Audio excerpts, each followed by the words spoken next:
आपने कभी सोचा है कि क्या आंखें खोलकर छींकना मुमकिन है? हाँ, यह संभव है।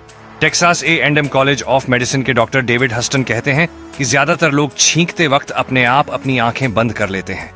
एक पुरानी कहानी है कि खुली आंखों से छींकने पर आपकी आंखें बाहर आ सकती हैं। 1882 में न्यूयॉर्क टाइम्स ने एक महिला की खबर छापी जिसने खुली आंखों से छींकते वक्त अपनी आंख गंवा दी थी।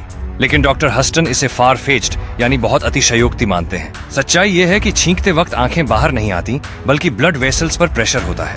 अगली बार छींकते समय डरे नहीं, आंखें खोलना संभव है, लेकिन शायद थोड़ा अनकंफर्टेबल। आपने कभी सोचा है कि क्या आंखें खोलकर छींकना मुमकिन है? हाँ, यह संभव है।